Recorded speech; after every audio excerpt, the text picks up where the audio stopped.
So they drank or they raged or they disappeared somehow, right? But what we want to do in early motherhood is teach parents, teach mothers that all of those feelings make sense, right? If someone turned to you and said, how are you feeling right now? What emotion do you want to have access to?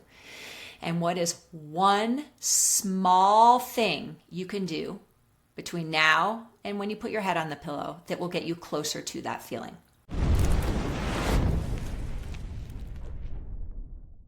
Hello and welcome to another edition of The Measuring Post. My name is Joe Massa, and I have another great episode for you today with another fellow podcaster. She is the host of the podcast Motherhood Uncut. She's a licensed maternal mental health expert, an author, and as I mentioned, a fellow podcaster and the creator of the Calm Connection System, which we'll get into in just a little bit.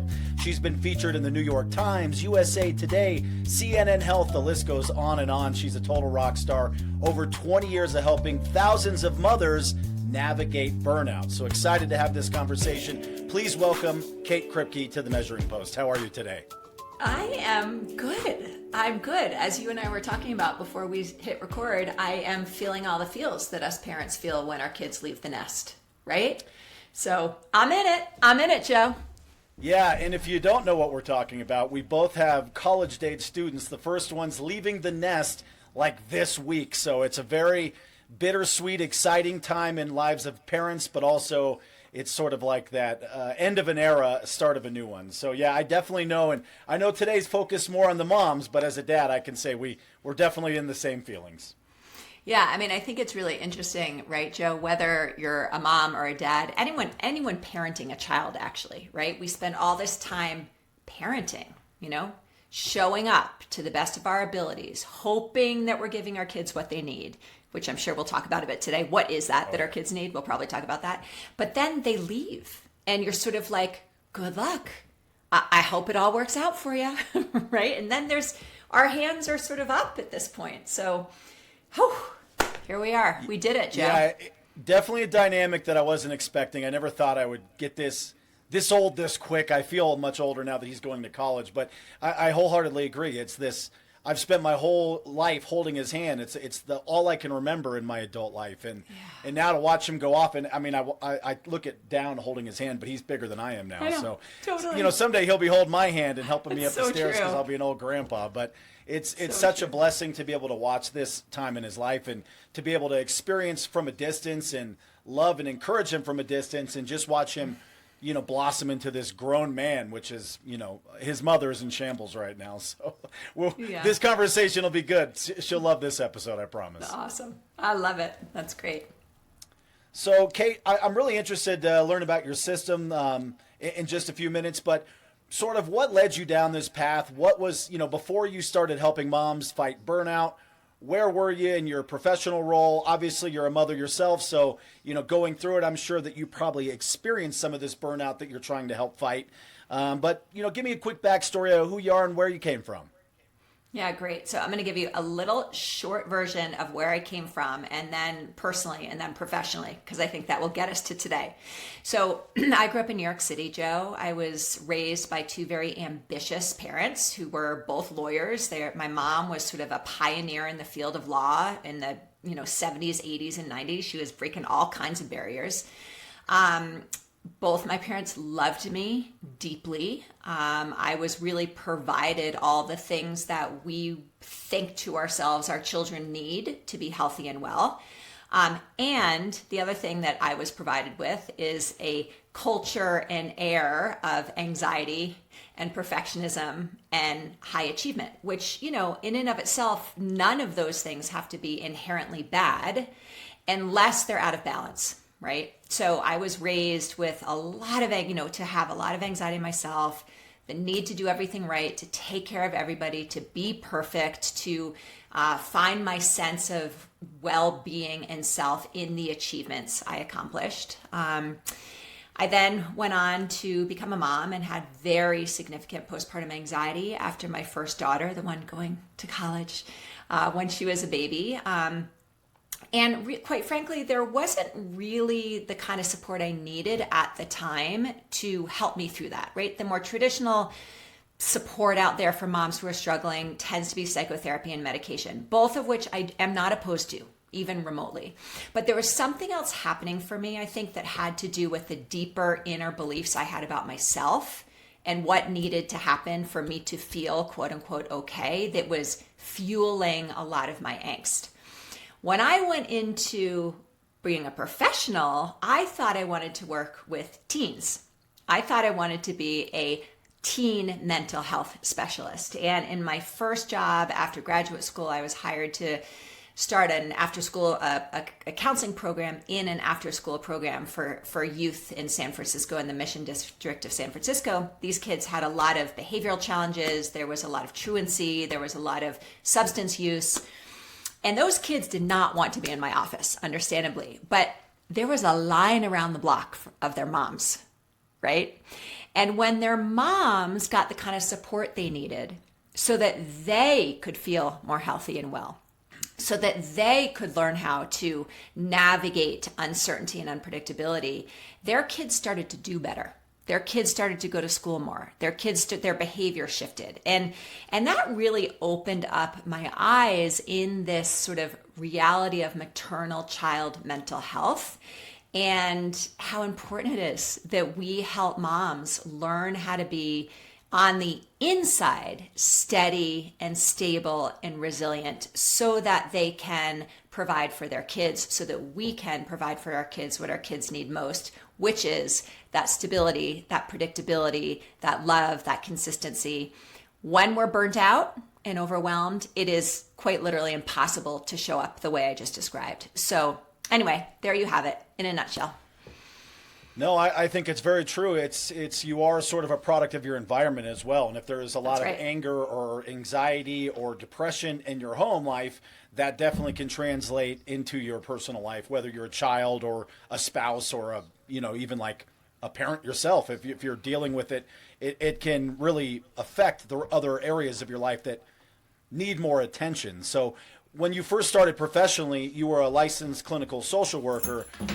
So the goal was originally the teens, and then you turned to the moms, obviously, as you just explained. How long did it take you to sort of realize that putting together a program for moms, how long were you a social worker before you kind of transitioned into that? Was it pretty quick after you graduated?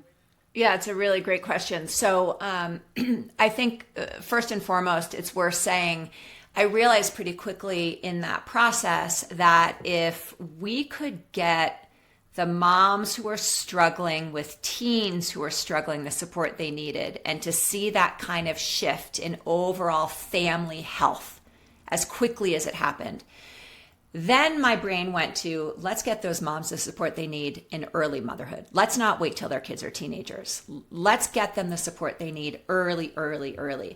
So I directed my career into what we call perinatal or postpartum mental health very early in that career, in the early 2000s. That's when I started to do a deep dive into learning about that stage of life and infant mental health and child mental health and the postpartum brain and postpartum mental health. I started a clinic here in Colorado called the Postpartum Wellness Center. It's now called the Parent and Family Wellness Center. I ran that clinic for 15 years and provided traditional psychotherapy within the boundaries of, a traditional psychotherapy practice, 4 walls, one-on-one therapy.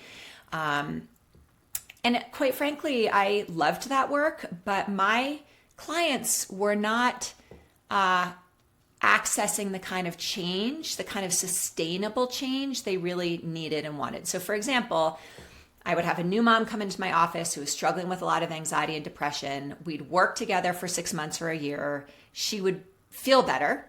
She would go back to life.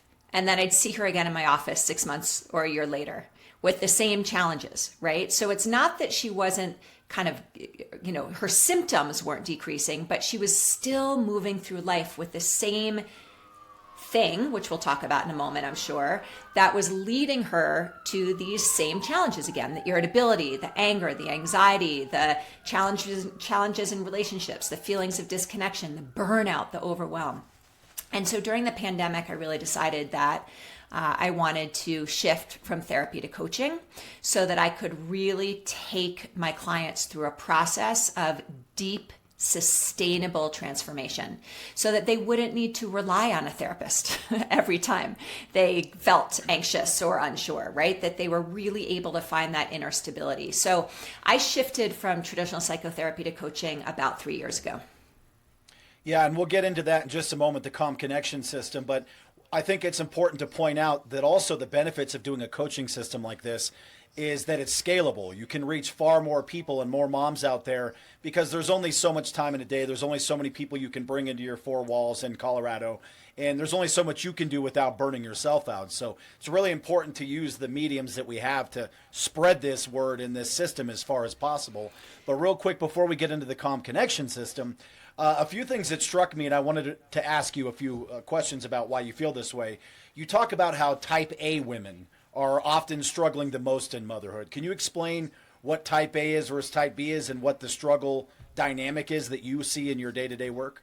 Yeah, sure. So when we talk about type A women, and when I talk about in my kind of the woman who finds herself in my community tends to be that high achieving, high performing woman. We're talking about those women who have really high expectations of themselves and others, who have lofty goals, who really like to achieve amazing things. These are women who tend to be doers. They tend to be very active. They don't slow down very often. They have long to-do lists. They are frequently helpers or providers. They are used to taking care of other people. Of course, none of these things are inherently bad, right? These are all wonderful character traits. But what really differentiates a quote unquote type A or high achiever is that she defines her sense of self by her achievements. So it's not that she wants to achieve great things. It's not that she just wants to be purposeful. It's that she needs to achieve great things and be purposeful in order to feel like enough, in order to feel okay, in order for her to feel connected and grounded within herself. That becomes a problem, of course, because when we're seeking outside approval or outside achievements, we're sort of putting the control or the onus on how we feel on things outside of us, which we actually don't have a whole lot of control over. So this is also the mom who kind of lives off those dopamine hits, right? She works really hard for the thing, whatever it is. It could be anything from the clean house to the promotion, right? And she gets that thing and she feels great temporarily, but then very quickly she doesn't feel like enough again. So she has to do it again with something else. So she's constantly fueled by this need to do and be more, which of course, even as I'm talking about it right now, is exhausting. I can only imagine. I mean, it's like a weight on your shoulders that you can't see that's always there and something that you're constantly striving to keep up afloat. And it's a lot of work. And I think you nailed it on the nail on the head. It's one of those things that are out of our control. You know, it's sort of like the Stoic movement of things aren't good or bad. They just are. You can't control anything other than your reaction. But we are so quick to forget that lesson that was from 2,000 years ago, that we can't control what people think, what they do, how they act, what they're going to feel about. Is your house clean enough? Are you working hard enough? Is your appearance the best? Those things are outside of your control, but it's really hard to shake that feeling. And I would imagine that there's probably certain signs that you see. So what are some real life signs of this burnout and anxiety and overwhelm that the quote unquote attempted perfect mom is feeling? Yeah, I'm going to answer that question. It's a great question. Before I go there, I want to just also answer another question you asked that I didn't get to, which is why do these women suffer so much in motherhood, right? Because I want to just acknowledge that these women we're describing, they're really used to feeling successful. They're really used to feeling quote unquote good, competent, confident. What happens when we become mothers is that the reality of uncertainty and unpredictability hits us like a Mack truck. So we're so used to moving through life from what I'm going to call our achievement brain. And suddenly we bring that same brain to motherhood, our problem solving, our fixing, our organizing, our controlling, our planning. We bring that brain to motherhood and we try to use that same brain at this time with this little human who's utterly unpredictable, right? Uncontrollable. And we feel frustrated because these skills, this part of our brain that's helped us reach so much success in the rest of our life, suddenly is not getting us that same feeling of success in mothering. So what we're left with is the uncomfortable emotion that we've been achieving our way out of for most of our life. Does that make sense? So now we're just left with the feeling of uncertainty and unpredictability, which often shows up as anxiety. That makes sense? Yeah, absolutely. And it's kind of letting go of that control, which can be really hard, not only for mothers or fathers, but just people in general. Just That's right. Being something that's outside of your grasp, but it's so close. You're like, I can pick this little human up, but I can't, make it do what I want it to do or think you the way got it. And it's overwhelming. It's exciting, but it's overwhelming for sure. So Yeah. I'm assuming based on your experience with, one-on-one interactions and just dealing with people one-on-one and seeing how they go through this experience, that's what led to this calm connection system. So tell us a little bit about what that is and the core principles behind it. Yeah, sure. So these women that we're talking about, what they're experiencing in their day-to-day life is a sense of deep inner exhaustion that does not seem to go away with rest. And I say quote unquote rest because they're also the women that are unlikely to give themselves permission to rest, right?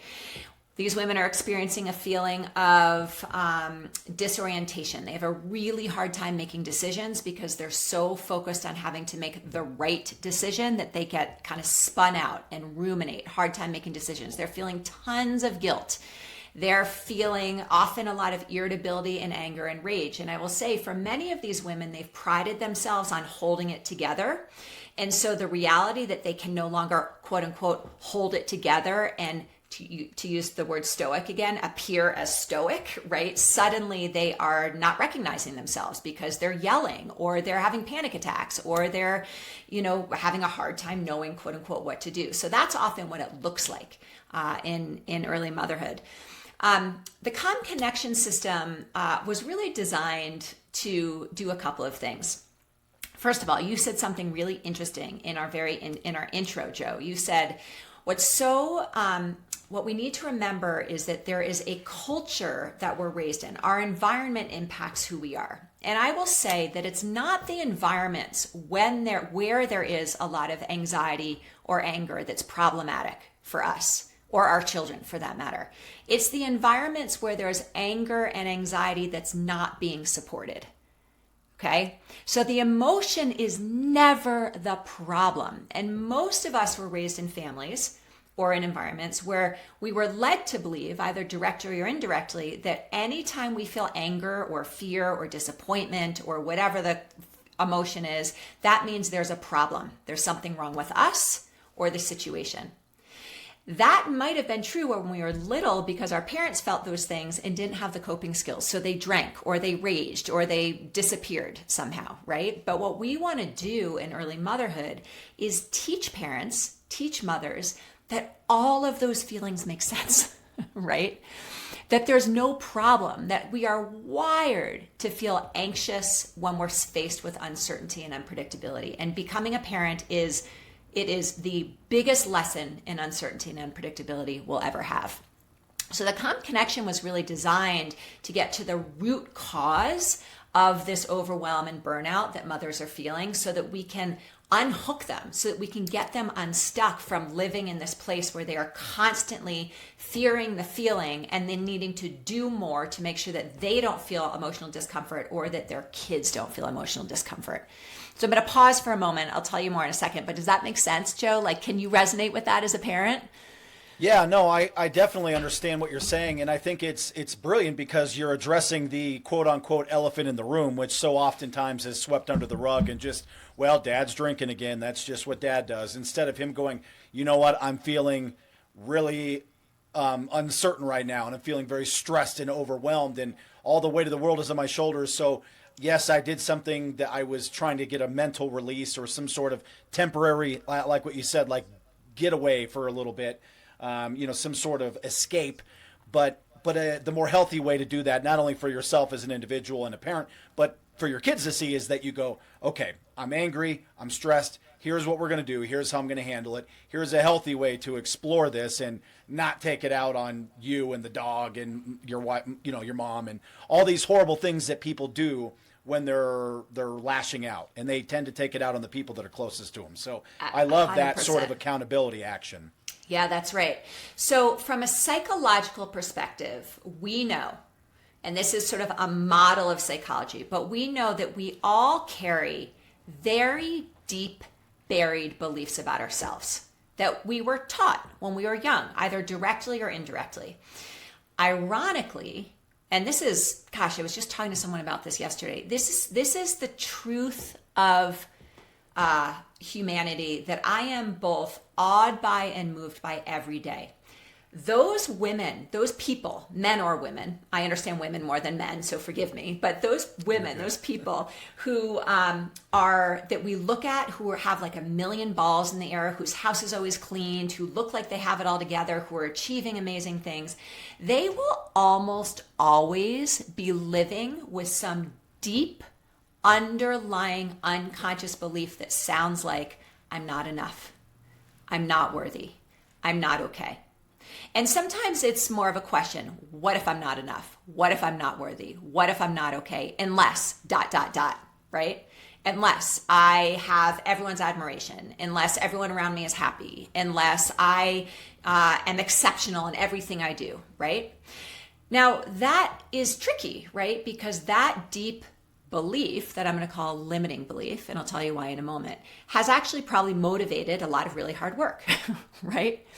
At the same time, it is creating this overcompensation. It's creating this overperformance, this overachievement that leaves us feeling exhausted and burnt out. And to your point, more likely to snap or rage or take out what we're feeling on someone else because we don't have a lot of self-compassion, because we're also inside of our brains kind of being more critical and hard on ourselves every time we make a mistake. These things tend to all run together.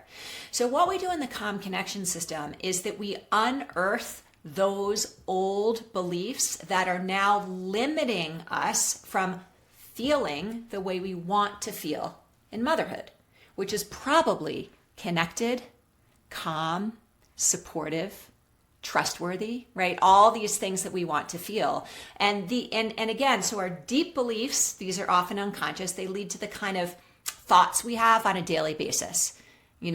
She never listens to me. Oh, I'm such a bad mom. I must have done something wrong, and that's why this person didn't return to my email, right? All these thoughts we have on a regular basis. Those thoughts lead to how we feel emotionally: anxious, ragey, angry, irritable, disappointed, guilty. Those emotions lead to actions that become behaviors, and our actions and behaviors lead to what the results of our life is. So if I have a life, if I'm a mom where I am feeling burnt out and overwhelmed all the time, I'm impatient, I am raging, I am feeling guilty all the time, the question is not, what do I need to be doing differently? The question is, what is the belief I hold about myself that's fueling that pipeline, that's leading to my results? Because when we can unearth that belief and begin to challenge it and see that it's just a belief, it's not a fact, and poke holes in it is the words that I use, we can actually shift that system so that the results are what we want them to be, where we are able to be really successful in our careers and have big goals and achieve them, and also have the life where we're feeling access to joy and calm and groundedness and connection, and our thoughts are more positive and hopeful and opportunistic because we believe something that's no longer fear-based about ourselves and more open-hearted and opportunistic. That makes sense, Joe? It makes great sense. And honestly, you said something that was very unique. I'd never thought of it in that perspective. When you're talking about these internal, deep-seated beliefs we have about ourselves that can fuel not only a lot of different behaviors, but the overperforming and the overperformance. You see that a lot. And the only analogy that came to my mind when you said that is somebody, man or woman, who has like body dysmorphia. And they might be the perfect physical specimen by most people's accounts. Could be the biggest, strongest bodybuilder, the most slender, beautiful supermodel, and they just go, I am I'm hideous. This is no good. So they're performing and they're going out and doing high performance workouts 19 times a week. And then people look at them like they're mental. Cause I'm like, dude, you're like, you look like a superstar. You look like a superhero. What do you mean you don't think you look good? And it's that deep seated belief somewhere that came, whether again, directly or indirectly, that told them, no matter what you look like, you'll never be where you want to be mentally or in the space you want to be. So I love that you're identifying those core beliefs, and obviously you can treat the symptoms or you can treat the actual core. Yeah, and I think that was, quite honestly, what really made the difference for me to move from therapy to coaching is I wanted to meet my clients in their potential rather than in their pain. And there's a time and place to meet people in their pain, of course. But I really wanted to help them move out of that place of deep inner fear of not enoughness, because that inner fear, it'll lead to, my version of the example you just gave for women is facial stuff, right? Facelifts and Botox and all that stuff that we can do, right, to make ourselves look different. It's sort of, again, we don't want to shame and blame the hard work or the whatever doing these things, but when we need to keep changing ourselves, to keep improving, over-performing, over-improving, we're never going to get to an end point because the lack lies deep inside. And what I want folks that are listening to your podcast, Joe, to really understand is that is a belief. That message, you're not enough, was never yours. You're not okay. It was never yours. It was a parent or a care provider or a culture or a society that was unwell themselves, right? And I just think when we can shift that, we not only end up living our lives with so much more grace, so much more energy, so much more love and connection, but we get to teach our children something different. Because for better or for worse, our children learn how to think about themselves and how to be in the world based on what we teach them. And they are watching us all the time. I have 2 daughters. This was like I was like, dang, I have got to teach my daughters something different than I learned as a child. And the only way to teach them something different is for me to do the work first. I have to go first. Yeah, lead by example. I love it. And very true. So speaking of the Calm Connection system, obviously this is meant to spread far and wide. Is this something that there's like one-on-one sessions with you? Is it like a download? Is it a video course? And I guess the next question would be sort of what separates this from other similar parenting therapy kind of courses, and what makes this program unique?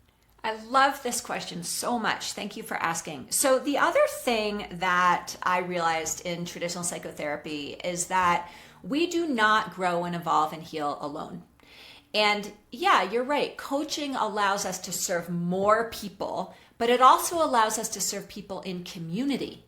And when we get a community of women who all have the same goals, they want to do amazing things. They want to be amazing. They also want to raise healthy kids and have those relationships with their kids. When we get these women together, they move faster. So there is nothing more profound than this type of group coaching. So it is a small group coaching program. It involves a combination of content that's sent to someone's email so that they can watch the videos that I'm teaching people things and skills and techniques and strategies. They can watch them as often as they want. They're short. Everyone is busy, so they're very digestible. Then there's also live coaching calls. We also use Slack as an app so that people can get real-time coaching and accountability support as they move through the 12-week program. What am I missing? Yeah, so it's a combination. And then there's 3 one-on-ones throughout the program, but those are really designed to keep someone on track and keep them accountable and engaged. So we all have all the information. There's probably nothing we're saying today, Joe, that your listeners haven't already heard before. But really what differentiates this is the implementation and accountability support. So it's really like having someone hold your hand, because we are interested in changing the brain. We're interested in true brain change over 12 weeks so that by the end of 12 weeks, someone has different ways of thinking, different habits, different ways of perceiving the world around them and themselves, so that once the 12 weeks are over, they have a sustainable shift in the way their brain works and who they are and how they perceive themselves, so they don't need to keep coming back. Does that make sense? No, it's beautiful. I love it. And actually, it's like a reset. It's the reset boot camp for the way you think and internalize. And it's the words that you said that make the most sense, though, is the accountability portion of it. Yeah. It's really easy to start a fitness program and go, I'm going to do this every day. But then it's really easy to not go do it. But if somebody's knocking on your door, your best buddy or your spouse, and goes, hey, we're going, I can't get out of it. Accountability is a big thing, guys. Make sure that That's right. you're keeping yourself accountable, but also helping your fellow people trying to get better. That's what this show is all about. This show is all about a place to learn and grow together. That's the subtext under the title of the Measuring Post. And we can't do that without somebody putting in the initial work to build out a program like yours. So I commend you on that. And really, it's something that's very valuable that I think would benefit not only mothers, but fathers and just adults in general. So I guess that's the next question. Since I am the dad here, I have to ask that. Do you ever see any men that try to come through your program, or is it specifically directed to moms? I don't see men. I believe, as a mom and a woman myself, that there is a unique challenge that mothers have. I am all about dads and men. Do not get me wrong, but we have much pressure, so much pressure in the world to be a quote unquote good mom. However, when someone joins my program, they often will share the content with their partners, with their husbands, often, so that there can be a sharing of the learning. That's one of the reasons we send it to people on the back end, so that they can share the content. It's really interesting. I think one of the things that is also, you just made me think of this, so important about this program that differentiates it is that we are really looking at family health.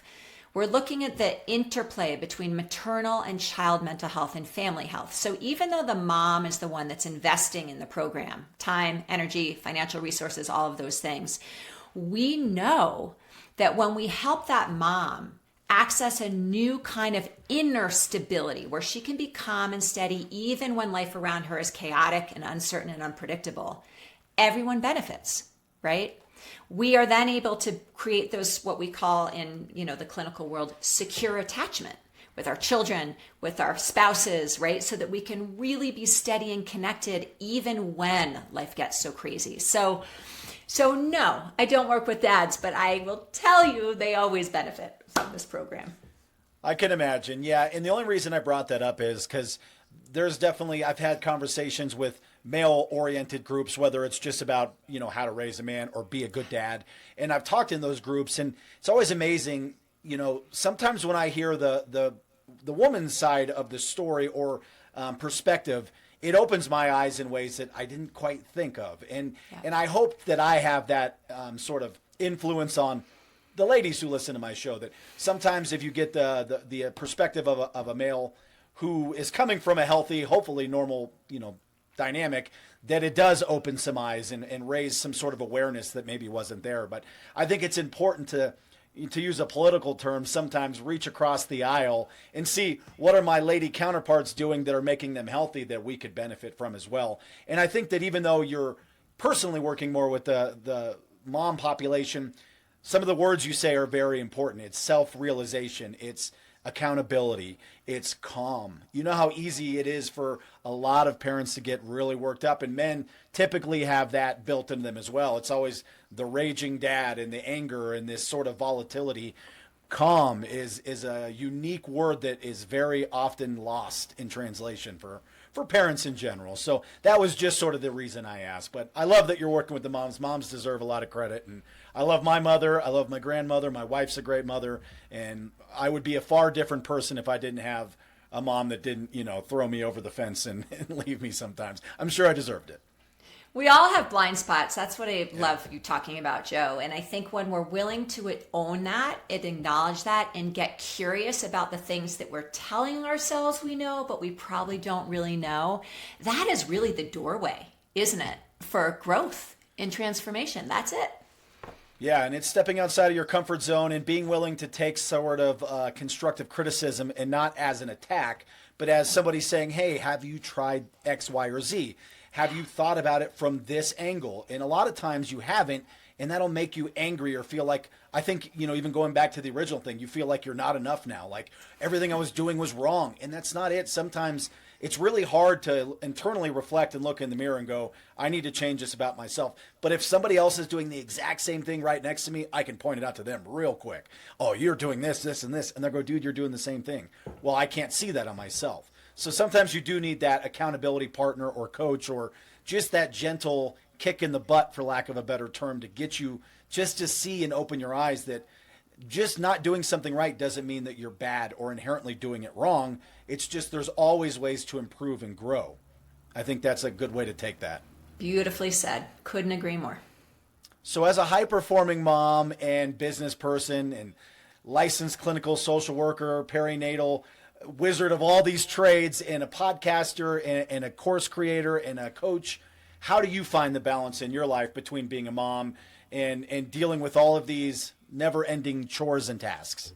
Yeah, it's such a good question. The more tangible question is I take really freaking good care of myself. So I prioritize things like sleep and getting outside, and I have a small meditation practice, mindfulness practice I do every morning. I eat well, I see my friends. I call this your non-pharmaceutical prescription for mental health, which I teach people how to do. That is those are non-negotiables for me in service of all these other things.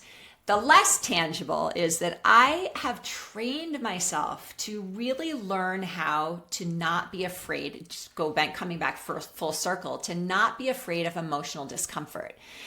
I had 2 teenage daughters. There is so much emotion happening all the time. It's almost like when our kids are little people, there's big emotion, and then they become teenagers and there's big emotion. And now that I know I am able to no longer fear those moments of discomfort, I find these micro moments of connection with my girls so that it doesn't have to be high performing and achieving and disconnected and then connected because I'm like spending hours upon hours with them. It's these little moments that build up over time that remind me that I am a good mom, so to speak, and that my kids are healthy and capable and competent. And so that was sort of a weird answer, but that's what came to mind when you asked the question. No, I love that answer. Actually, you said 2 things I really love. One is prioritizing your health. And that is good sleep, good nutrition, exercise, healthy social relationships.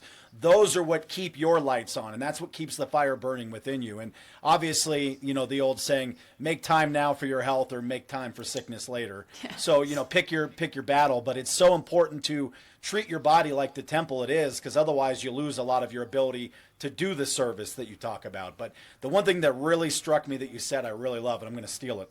I'm saying good, steal it. Is the micro moments, right? We're so pre-programmed to see the big picture. In 10 years, I'm going to own a yacht. I'm going to live in a mansion. My career will be here. I'll be a CEO of a company. That's long-term vision, and we need that. That's important to see the big picture. But those micro moments, the in the now moments, those are the ones that people neglect and they overlook. Like, it doesn't matter what I do today. Today's not a big deal in the big scheme of things. That's very untrue, because tomorrow is great if you get there. You never know. And again, I'm not a pessimist or thinking that doom and gloom, but life happens. Accidents happen. You'll get called home to heaven and see God whenever you're called home. And that's what I believe, but whatever you believe is your own personal internal beliefs is fine. But for me, I like to live those micro moments. I like to be able to be present with my kids or my wife or my friends, or pick up the phone call and call somebody I haven't talked to in a while, because those are very truly what you said. It's those little glimmers that make you realize, you know what, I am a good dad. I am a good friend. It's okay. I'm not perfect. I'll never be perfect. But every day I get up and try to be better and be in the moment, enjoy those micro moments. So I'm stealing that one. I love it. Well, and from a quote unquote secure attachment place, right? Well, what do our kids really need? They don't need the big things. They don't need the big fancy vacation that we're going to take them on. I mean, great, take them on a vacation, no problem. But what they need is us to be available for the micro moments. And if we're too caught up in planning that big vacation or working so hard that we have enough money to take that big vacation, we miss the little moments for connection. And they are where we feel most alive. So Yes. Agreed. I love it. So what's one thing that moms can do today without going on a course, without doing anything? What's one piece of actionable advice you would give somebody today to say, try this and, take 2 of these and call me in the morning? Yep. Question for them to consider in this moment is, how do you want to feel when you go to bed tonight? When you turn out the light tonight, how do you want to feel? If someone turned to you and said, how are you feeling right now? What emotion do you want to have access to? And what is one small thing you can do between now and when you put your head on the pillow that will get you closer to that feeling? One small thing. There's a second question that comes with this, which is a larger, more evolved question. But what would you need to believe about yourself to make that one small action available to you? Right? I'm sure that's a little bit harder of a question to answer, but I think it's an important question to ask. Yeah, sometimes. Yeah, and you go to the old saying, the trip of 1,000 miles begins with a step. What's that one little thing you can do to sort of spitball this into something much bigger? But now I'm going to put you in the hot seat real quick. If I were to ask you that question, what's one thing that you hope to feel at night when you go to bed? I think I want to feel connected. I mean, that really is in general, but also as we shared with your audience as we started, I have 2 daughters leaving the nest in the next, few days. And it's really easy for me to get up into my head and get preoccupied with the logistics and what do I need to do and how do I, all the busyness. And I want the next number of days when my daughters are here to feel very connecting to me, to feel, even if I've gotten nothing done on my to-do list, I want that experience of connection. What do I need to do to get there? I need to pause when I leave the office after this interview and, they're both home right now and go over there for lunch. I need to pause and sit down and look in their eye for a moment and just put my hand on their shoulder or give them a hug or ask them how they're doing, right? It's so easy for me to go and grab my lunch and leave. Those are the micro moments. And there are lots of things I can do between now and the end of the day that will lead me to feeling truly connected when I close my eyes. And I am telling you right now, Joe, I'm going to say it so you all can hold me accountable. I'm committed to doing those things today. And she said it, accountable. I like that. There you go. I was actually going to say, if I were asked that, I was going to say present. You said connected. So another thing I think I would say in that same question would be fulfilled. Yes. And the only way you could be fulfilled would be by doing the things that need to be done on an emotional level for me. That's right. Not did I cut the grass, not did I do the dishes. Obviously, those are things that are mechanical you have to do, or you should do. But did I tell my kids I love them today? Did I help someone today? Did I provide value somewhere today in my community? Those things would make me have fulfillment because, again, at the end of the day, if someday down the line, hopefully when we're all very old and you're on your deathbed, do you look back with regret and remorse or do you look back with fulfillment? And I think every day you have a chance to put a little more fulfillment in your fulfillment cup. And if you do that's what would strive to keep me moving forward every day. Yeah, and Joe, I just want to reflect because this is so important, right? What you're talking about, what you and I are talking about is having the feeling be the guide, not the doing. So the question wasn't, when you go to bed tonight, what do you want to what do you want to have had accomplished today? Very different question.